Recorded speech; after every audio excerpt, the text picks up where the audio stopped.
தமிழ் அமுது நேயர் அனைவருக்கும் இனிய மதிய வணக்கங்கள். இன்றைக்கு நாம் பார்க்க போவது ஜெய விஜயனுடைய சாபம்.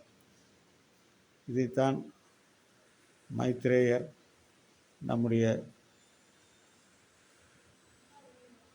விதுரருக்கு சொன்ன கதை என்னவென்று பார்ப்போம். அதாவது இந்த சுயம்பு மனு தன்னுடைய மனையாரான சதரூபாவிடம் பிரம்மதேவரை அணுகி தங்களுக்கு என்ன உதவி செய்ய வேண்டும் என்று கேட்டார். அதற்கு பிரம்மா, இந்த உலகிலே, இந்த பூ உலகிலே, இந்த மண் உலகிலே நிறைய சந்ததிகளை உருவாக்க வேண்டும், அதற்கு எங்களுக்கு உதவி செய்ய என்று சொன்னார். ஆனால் மனு அவர்கள் தனது தந்தையாரிடம் கேட்டார், அப்பா, புறாவுமே மண் உலகம் புறாவுமே இந்த கடல் அலைகள் மூழ்கி கிடக்கிறதே, இதில் எப்படி நாங்கள் அந்த மனித குலத்தை தோற்றுவிக்க முடியும் என்று கேட்டார். அப்பொழுது அங்கே இருக்கிற முனிவர்களெல்லாம் பக்கத்திலே இருந்தார்கள். அப்பொழுது அங்கே இருக்கின்ற சூழ்நிலையிலே எல்லோருமே இறைவனை நோக்கி துதித்தார்கள். இந்த பூ உலகிலே அந்த கடல் அலைகள்லாம் மூழ்கடித்திருக்கிறது, அதிலிருந்து அவர்களை வெளிக்கொணர்ந்து பிரஜைகளை உற்பத்தி செய்ய வேண்டும், அதற்கு அந்த மகாவிஷ்ணு தான் உதவி செய்ய வேண்டும் என்று சொன்னார். அப்பொழுது பிரம்மாவோட மூக்கிலிருந்து ஒரு சிறிய பன்றிக்குட்டி எட்டி குதித்தது. அது யாரும் எதிர்பாராவண்ணம் சிறிது சிறிதாக வளர்ந்து மிகப்பெரிய அளவிலே சேர்ந்து விட்டது. அடுத்ததாக அந்த பன்றிக்குட்டி எட்டி குதித்தது, கடலிலே எட்டி குதித்தது. எட்டி குதித்து உள்ளே சென்று இந்த பூவுலகத்தை தன்னுடைய கையிலே வைத்து கொண்டிருக்கிற அந்த இரண்யாட்சனிடம் அந்த பன்றிக்குட்டி வராகமூர்த்தி அதை வதம் செய்து அவனை கொன்று ஒழித்தது. அந்த பூமியை தன்னுடைய அந்த பன்றிக்குட்டியானது தன் மூக்கிலே அதை சுமந்து மேலே கொண்டு வந்து விட்டது. அப்பொழுது அங்கே இருக்கிறவர்களெல்லாம் கேட்டார்கள் பிரம்மனிடம், உள்ளே இருந்த அந்த ஹிரண்யாட்சனுக்கும் இவருக்கும் என்ன பகை என்று அவர்கள் கேட்டார்கள். எதனாலே அவரிடம் சண்டை போட்டு அவரை வதம் செய்தார் இறைவன் என்று கேட்டார்கள். பிரம்மா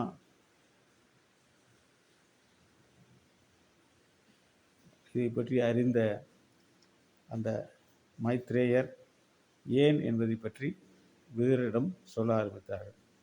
அதுதான் நாம் காணுகின்ற கதை.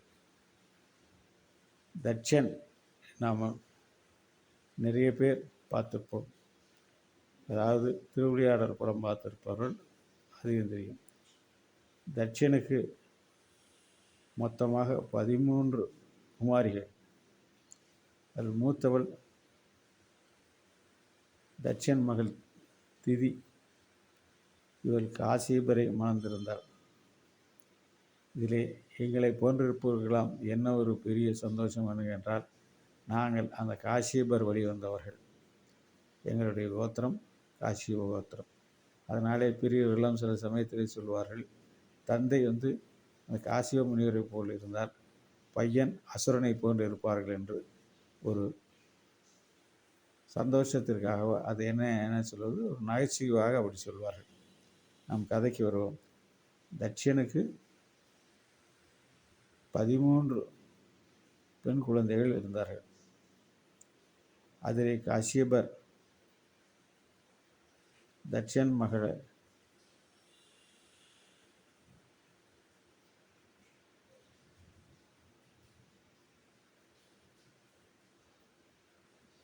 காசியபர் மணந்திருந்தார். இதில் மூத்தவள் அதிதி.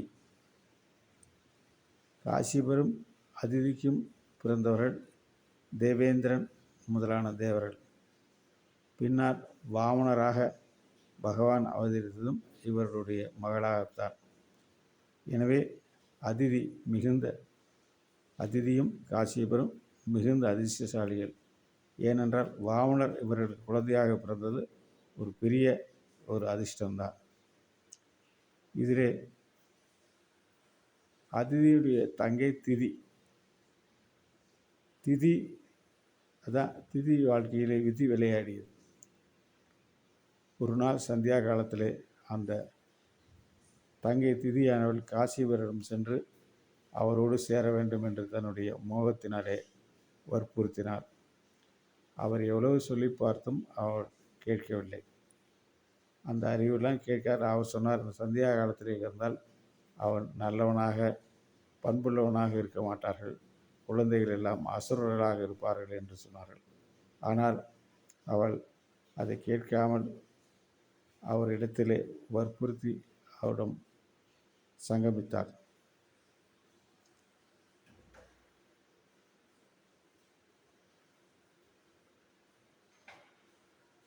அதன் காரணமாக திதேவி கருவுற்றாள். அவர்களுக்கு அதர்மங்களான அசுரர்களான உலகங்களுக்கும் துன்புறுத்தும் 2 புத்திரர்கள் பிறப்பார்கள் என்று காசிவர் கொண்டார். திதிதேவி ஏதோ பின்னாலே அவர் சொல்வார்களே, அதை போல முன்னாலே விட்டு பின்னாலே வருத்தப்படுவது போல முதல்ல காசியோட அறிவுரையை கேட்காமல் இப்பொழுது வருத்தப்பட்டார். ஆனால் நடந்தது தானே, வேறு வழி இல்லை அல்லவா? ஆகவே இதை மாற்ற முடியாதல்லவா? ஆனால் அந்த அசுரர்களை திதிக்கு பிறக்கும் அந்த அசுரர்களை பகவான் அவதாரம் செய்து கொள்வார் என்று சொன்னார். அவர்களிலே ஒருவன் சாதுக்களுக்கு அன்பனாக இருப்பான் என்றும் ஒரு ஆறுதலாக சொன்னார்கள். பகவான் புகழை பாடுவதாக அவன் புகழையும் சான்றோர் வாழ்த்துவார்கள் என்றும் ஒரு ஆறுதலை காசிபர் கூறினார். அதிலே ஒருவர்தான் பிரகலாதன். பிரகலாதனை பற்றி நம்ம எல்லோருக்குமே தெரியும். அவன் ஹிரண்யாய நம என்று சொன்னார், நாராயணாய நம என்று பிரகலாதன் சொல்வார். அப்படி ஒரு நல்ல குழந்தையும் இந்த அதிதிக்கு பேர குழந்தையாக பிறந்தது என்பது ஒரு பாராட்டப்பட வேண்டியதுதான். இதில் ஒருவன் ஹிரண்யகசிபு, இன்னொருத்தன் ஹிரண்யாட்சன். ஹிரண்யாட்சன் தான் அந்த பூமியை எடுத்துக்கொண்டு போய் தான் அந்த விஷ்ணுவுக்கும் அந்த ஹிரண்யாட்சனுக்கும் உள்ள அந்த இருவருக்கும் இருந்த, அவர் முன்னாலே கேட்டார், என்ன அவர்கள் மீது இவருக்கு கோபம் என்று கேட்டார். அந்த விரோதம்தான். அந்த விரோதத்தினால்தான் அந்த மண்ணுலகை பெற்று வருவதற்கு அவனை அந்த ஹிரண்யாட்சனிடம் போராடி அந்த பன்றி உருவத்தில் இருந்த அந்த விஷ்ணுவானவர் பெற்றார். ஆனால் பெற்ற பிள்ளைகள் இருவரும் கொடியவர்களானாலும் கூட பேரன் அவன்தான் பிரகலாதன் நல்லவனாக பிறப்பு என்பதிலே சந்தோஷம் இருந்தது திதிக்கு.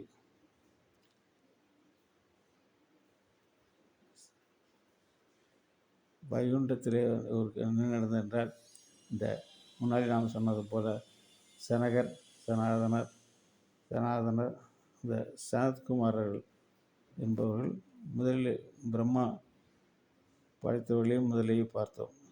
சிருஷ்டி தொழிலை செய்ய வேண்டும் என்று அந்த 4 பேரையும் படைத்தார் பிரம்மா.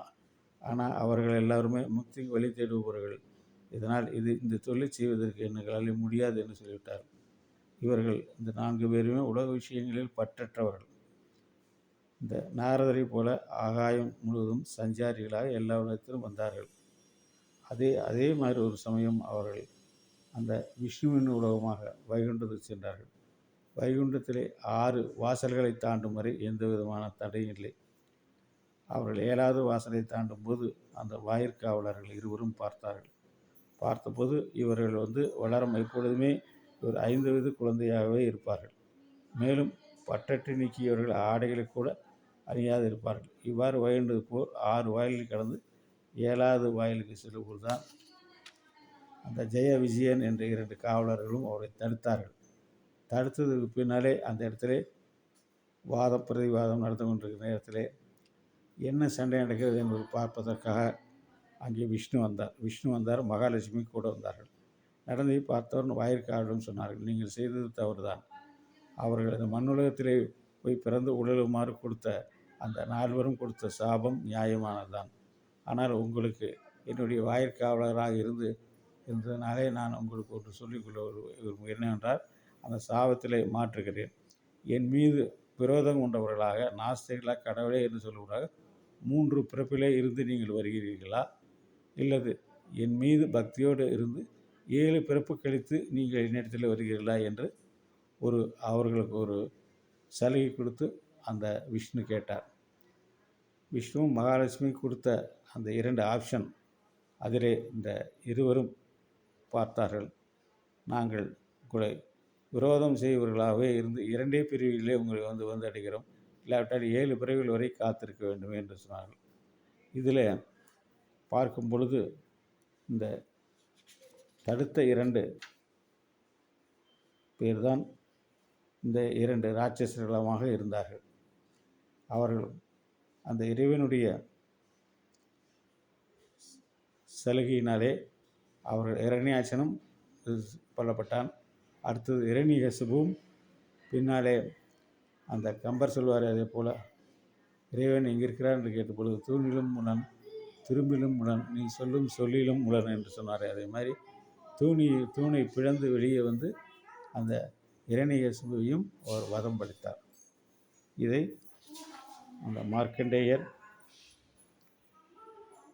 இவர்களுக்கு சொல்லி இந்த தண்டனையை குறைந்த அளவிலே